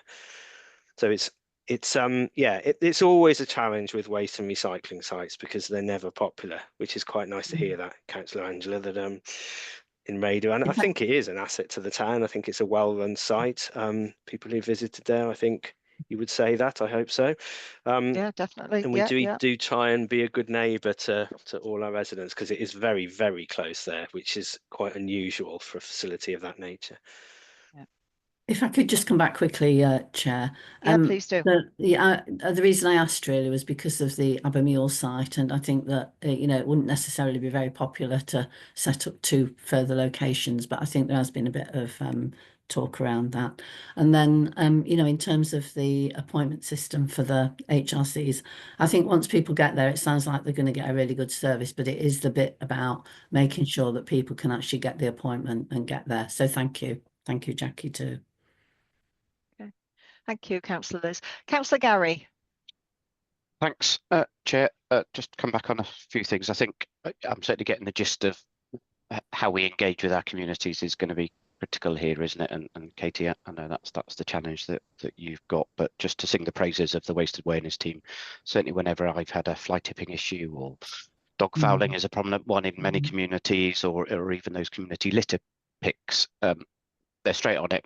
Fantastic response, and either out there in a day or so, or given communities the advice that they needed. So yeah, let's keep those going and boost them where we can.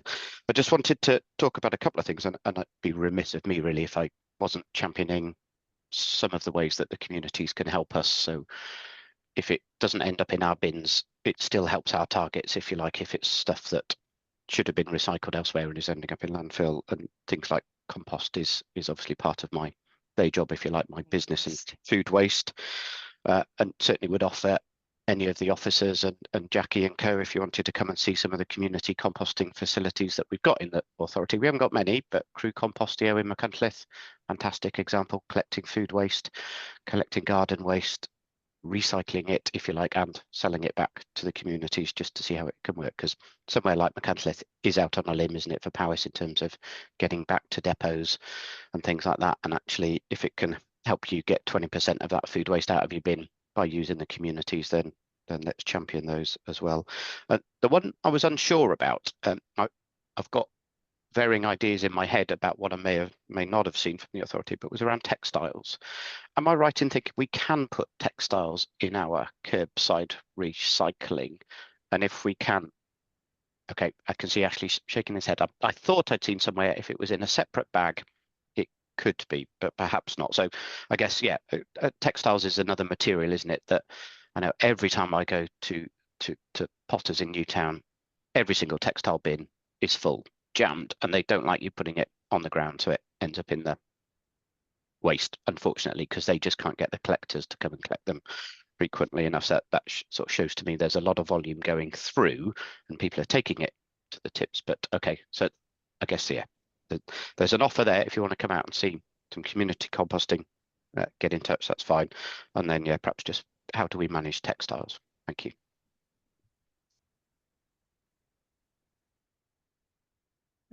Councillor Jackie or Ashley, do you want to? I think yes, I'd love to come back on on both those issues actually. Composting is another really sad part of me. If anybody wants to know anything about me, one of the things is I'm a massive composter and I love composting, and it's a really important part of my gardening. Although I don't have quite so much time now to do it, but composting is really important. I have seen some but specifically around community composting. I tried to set one up myself some years ago on which was then at the time, which was a new allotment site. It never really got off the ground because there's quite a lot of issues around you know, legal issues about making sure that it's kept properly and all those sort of things. But you've obviously overcome that in Machynlleth, and I would love to see more of that going on, because I don't think it's just about composting. I think they've got something in hay as well. It's not just about composting, it's about raising awareness of all kinds of different issues, about, you know, it's there's scientific stuff in there, is gardening stuff in there, is there's a community hub in there, so it's not just about putting stuff in a compost bin. It's a lot more. And again, I think on the food waste, I think if you can compost food waste locally, if people want to do that, then that's absolutely fine. But I will just go back to the point that you have a nice green bin that the council provides for you, with little plastic bags that you can put in that bin, that is taken away every single week. So, you know, I think I would like to be able to promote that a bit more, but very, very happy to support anything that goes on in the community that brings communities together. Textiles, yeah, I mean, we all know that there is far too much waste around textiles. People purchase clothing in, you know, in different ways now. It's a throwaway item, and if there are bins that are in the HRCs that are full of textiles, I suppose again that's really a reflection on the society that we live in now, because there's other places that you can take your textiles. If they're in good order, you can take them to charity shops. You know, it's part of the circular economy. Again, in part of our repair cafe that we have here in Langattock, we actually have 2 ladies who turn up with their sewing machines as well, and I've seen them do repairs and alterations on jeans and that kind of stuff. So, you know, there is again, that comes down to what we might be able to want to produce in our local communities, and I think we should be supporting that. They are great. The waste awareness team are great. I think they're a really good team of people. They work well together. I think they have fun as well as look at the serious side of what they do, and they do support things like litter picks, and they support schools in doing litter picking and all that kind of stuff. So they're in a really, really important part of our raising awareness. You will see in the strategy there is an element in there of enforcement. Now, enforcement is not a road we want to go down. What we want to do is encourage people. We want them to be aware of what they're doing, not feel fearful about their waste. So we're trying to stay away from that. But where we do need to enforce, we will do. So with fly tipping, we're quite successful at enforcing on fly tipping, and the team are really good at that. And they've become sort of bit of experts, and I think they've won awards in the past as well from the work that they've been doing. So I think, you know, I've tried to sort of bring it back to what I think you're particularly interested in, Councillor Gary, which is that community engagement and that community awareness. But textiles, I don't know whether Ashley's got any more updates on textiles or any more news that perhaps we could do something on curbsides. My feeling is it's probably not a box big enough for people to pull their textiles in. Thank you, Councillor Jackie. Yeah, happy to come in on the textiles issue. The market has dropped out of textiles massively of late, and this is probably why the textile companies aren't emptying the banks as quickly as they could, because they aren't making the money that they used to on them. We do have textile banks in the car park still. It's one of the few bring site things that we do still have, because you can't do it at the curbside. So no, we don't currently collect it at the curbside. There's nothing we can do with that at the moment. It is a possibility in the future when we're looking at various options. I mean, again, it depends on the amount. If people put the odd thing out each week, it wouldn't be too bad. If they put a bin bag full, we're going to struggle on the collection vehicles to take it. I mean, it is all part of the workplace recycling regulations as well in the future, that's going to have to be collected separately.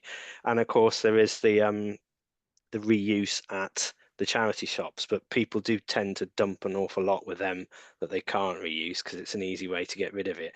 But yes, it is a problem with the textile industry, and again with the various companies that, you know, you buy a dress and you wear it once and throw it away again, and it's changing that as well. And I think there's an awful lot going on in the textile industry where they're kind of looking at themselves to see how can we be a bit more sustainable. So there's quite a lot going on with that at the moment. But yes, it may be something that we can potentially collect in the future, but again, there's only so much room on one of these vehicles. You know, we're looking at batches as well and collecting them separately. So there's all these different things, and then we have to store it ourselves at the bulking facilities as well. Yeah. Sorry, I lost my screen then. I don't know what I did. Right, thank you, Ashley. Councillor Peter, you've got another question. Thank you, Chair. Yeah, actually I've got two questions, and one is that I think sometimes we underestimate residents. They are doing quite well on it, but we are, as Wales, quite tourism angled, and the education of. I'm just going to give you a little story that as a green business, we actually put the Powys leaflets in the bedroom browsers, and also have mixed waste bins in the bedrooms. And a lot of tourist people have said how clever Powys has been to where they come from. So we're educating other people, but they've not seen what we do in Powys. And so when they actually come touring, perhaps on a campsite, I don't know if they've got that constitution that a green business actually carries. So that's one area that I'm interested. And also people that are doing DIY work. I mean, does some of that waste go into the household waste bin? And what sort of quantity does end up at the recycling centre?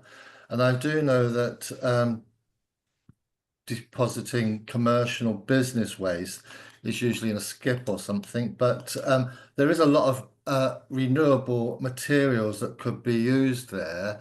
And I'm just wondering how that works with the waste management itself. So there's two questions. Thank you. Thank you, Councillor Peter. I will say congratulations on putting your leaflet in your bedroom browser. I think that's a brilliant idea. So whenever I go away, it really is a challenge to know what to do with your waste, isn't it, when you're somewhere else? And some places do have a very complicated system. So yeah. Anyway, Councillor Jackie. Thank you, and thank you for that. I think because I know you have got a very green business, and there used to be a green business tourism charter as well. I don't know. That's Yeah. correct. Yeah.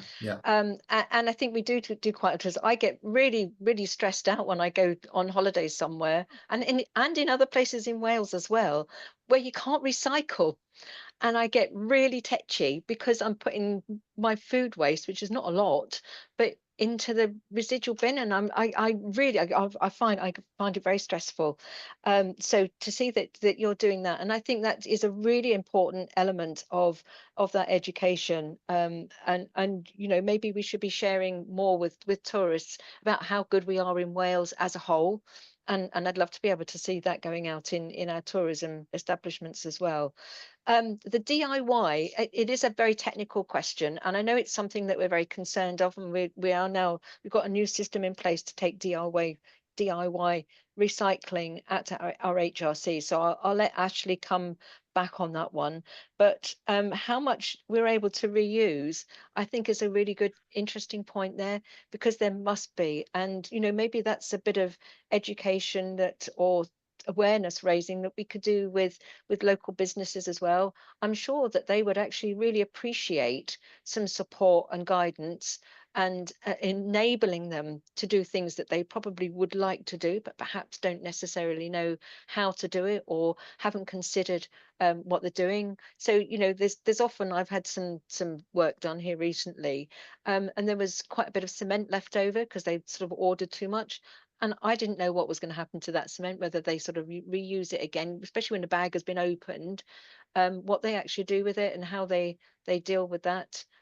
So yeah, I'll bring Ashley into that, because I'm not sure that I can give you a coherent answer, Councillor Peter. Thank you, Jackie.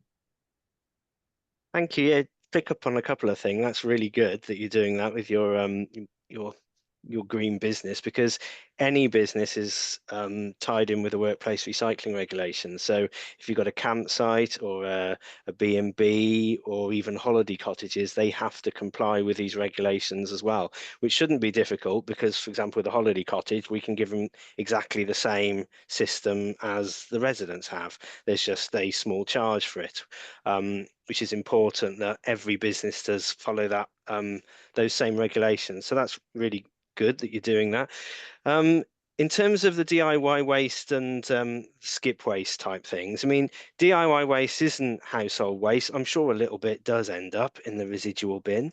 If people are doing smaller jobs, currently you can take it to the HRCs free of charge. From April, there will be a small charge for DIY waste, and again, this was as part of the budget back in February, so that's why that's been introduced.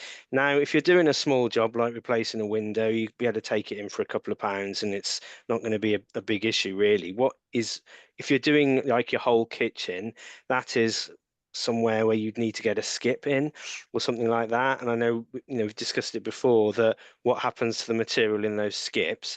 Firstly, it's outside the remit of this strategy because it isn't something that councils deal with because it's not municipal waste.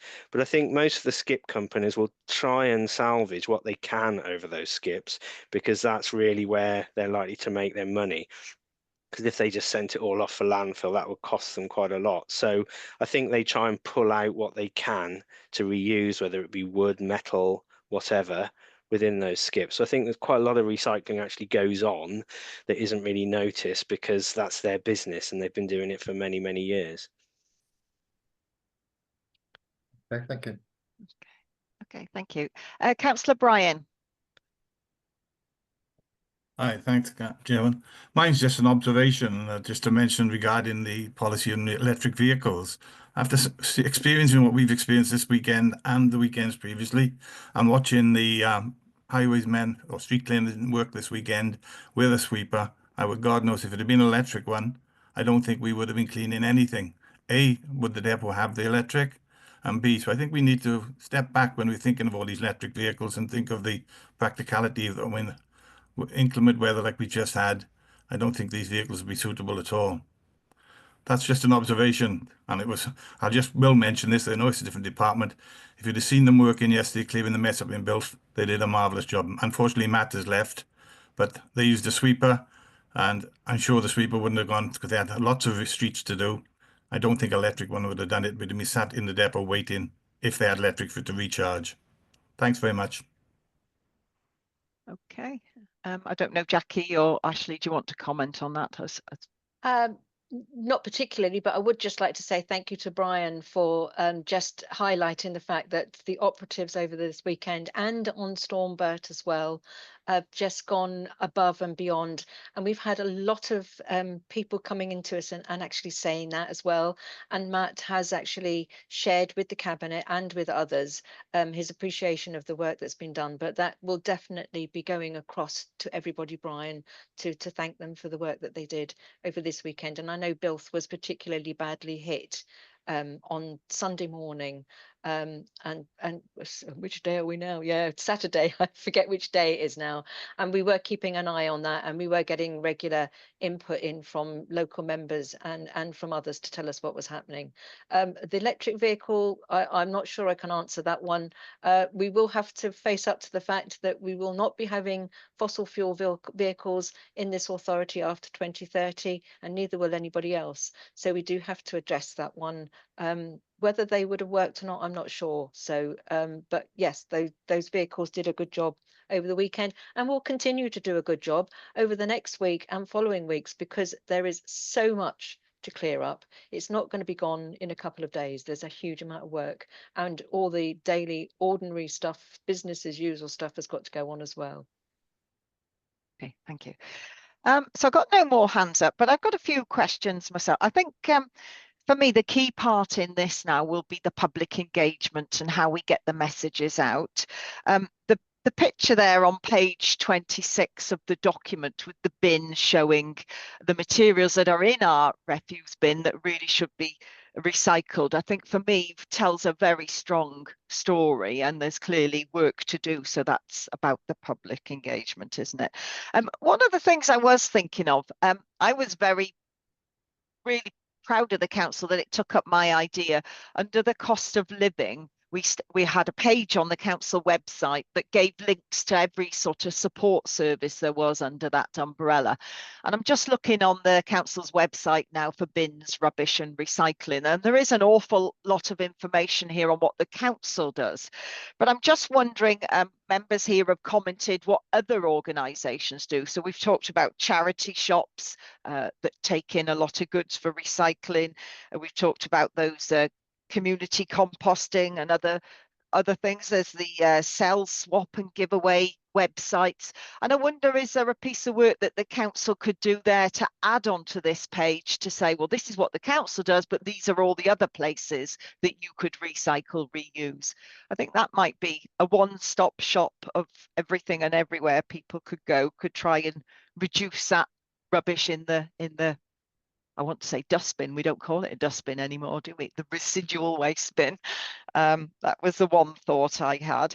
And whether that would help that circular economy, because if we're encouraging people to use charity shops, like I say, the sell, swap, giveaway websites, that could have been your half opened bag of cement could have gone on there.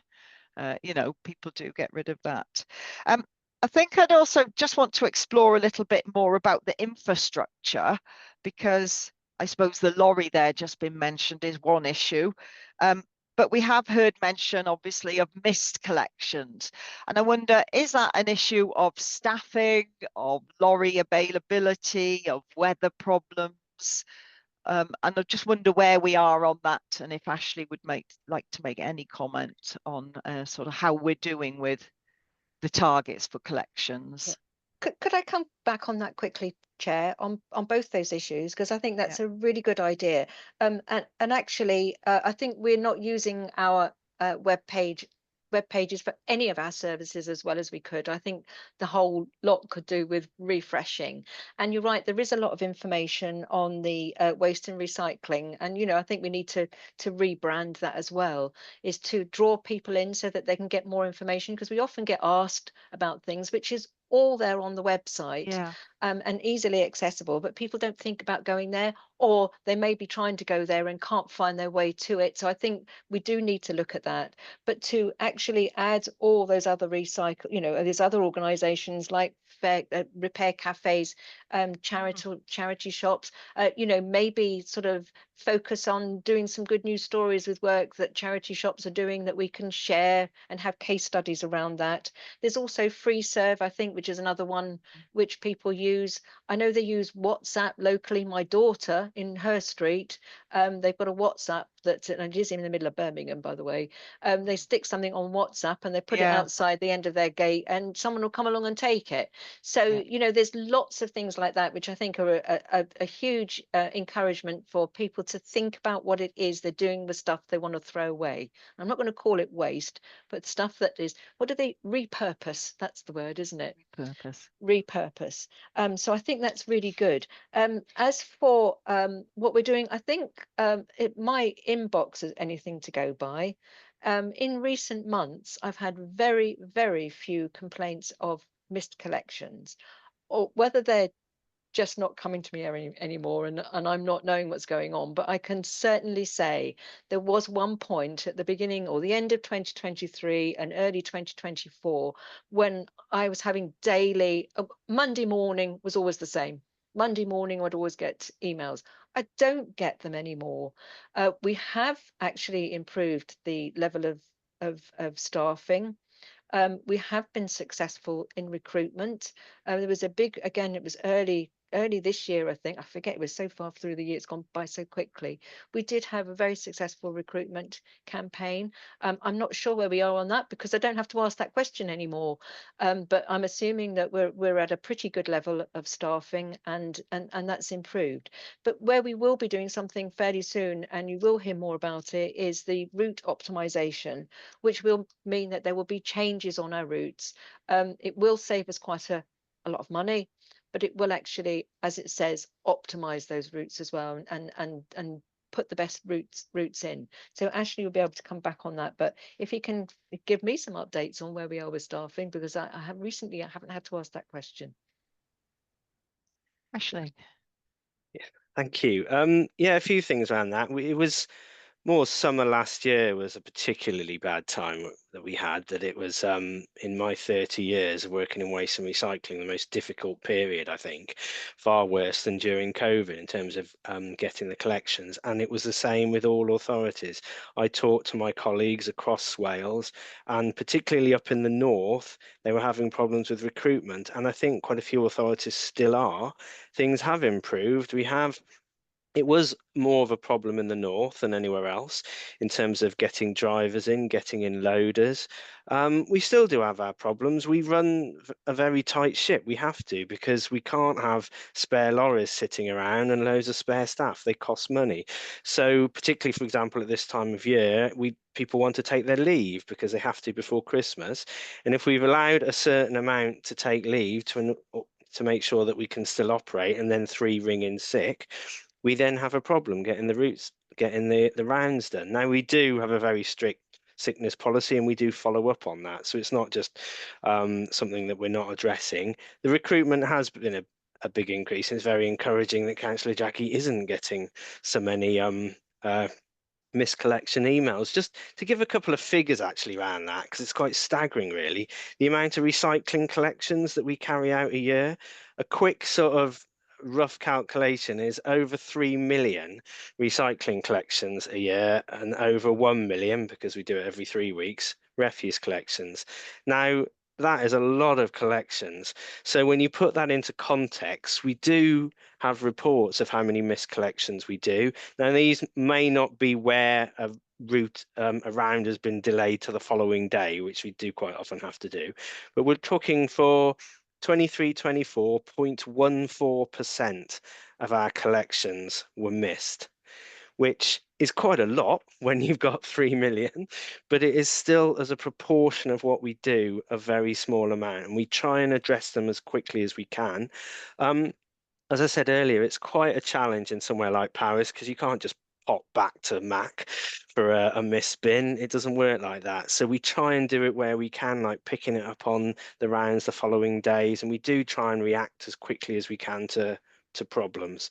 But it's one of those services that it's just constantly fluent, and we do have problems, but we try and address them as quickly as we possibly can.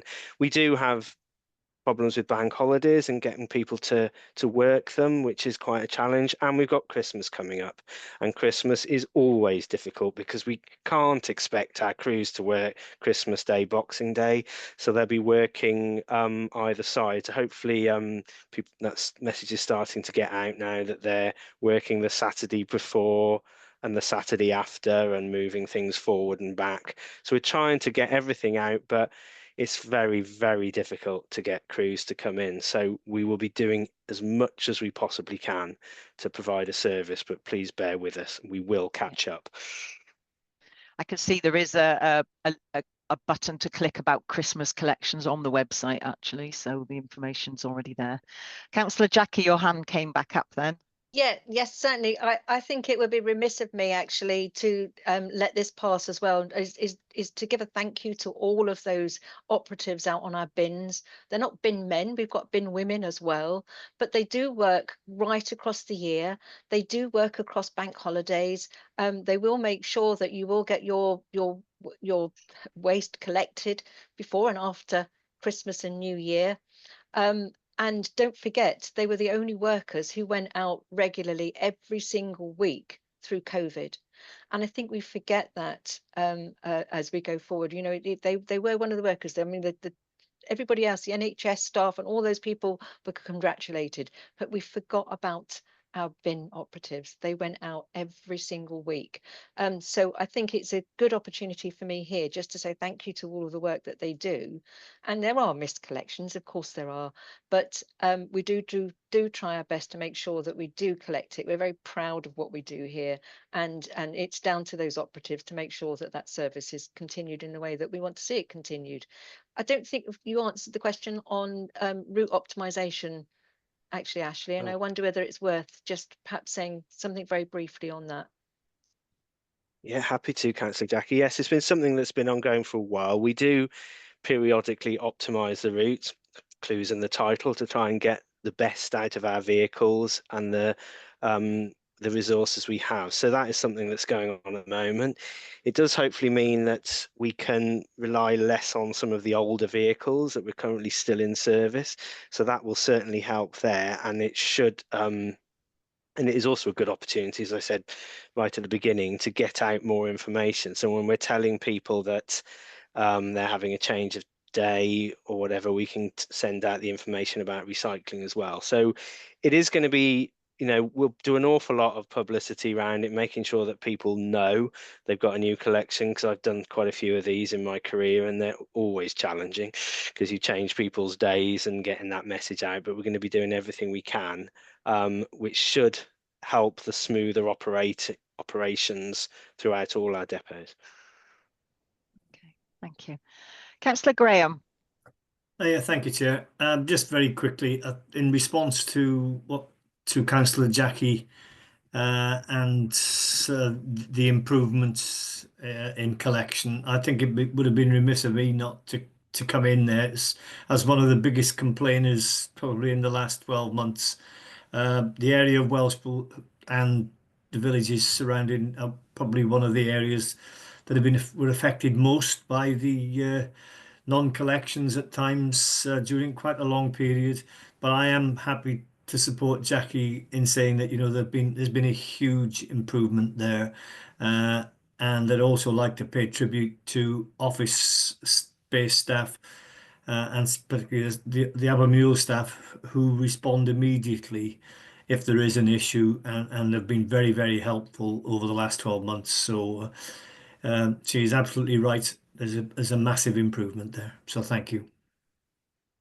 That's really good to hear, Councillor Graham, because that's my experience in Radar as well. If I contact the depot on somebody's behalf, they are very good at responding. And I do encourage people to use the report online, because if officers don't know something's been missed, they can't go and deal with it, can they? It's no good people just moaning on Facebook.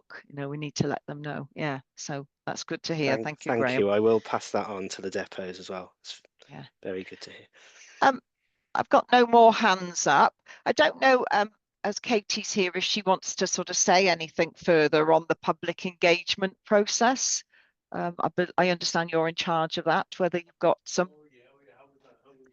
Yeah, I don't think there's a great deal more to say than that Ashley has already covered, but that we will be making every effort to get out to all of our stakeholders, so residents, businesses, community groups, town and community councils. So we'll be doing a whole range of different activities. So it won't just be all digital focused. We will make an effort to make sure that everyone gets a chance to get involved and feedback where necessary, and then obviously listen to that feedback and act accordingly. Yeah. So yeah. Okay. Yeah, that's really good to hear, because I think the vibe, if we want a better word, I'm having here today is that members feel that this is a really ambitious strategy and a very well written report, and it's been presented to us in a very clear way. So I must thank you all for that, Councillor Jackie, Ashley, Katie, and the team. Really, it's a really good exemplar of how papers should come to scrutiny.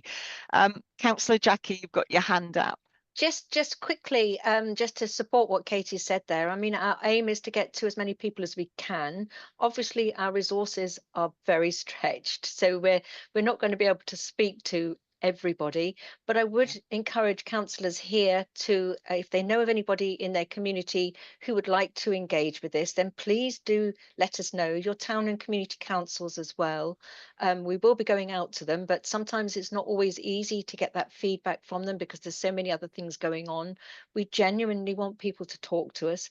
If there's a way of actually getting a face-to-face meeting with a few people to say, sort of have a small focus group on a specific area, we will endeavour endeavour to do that.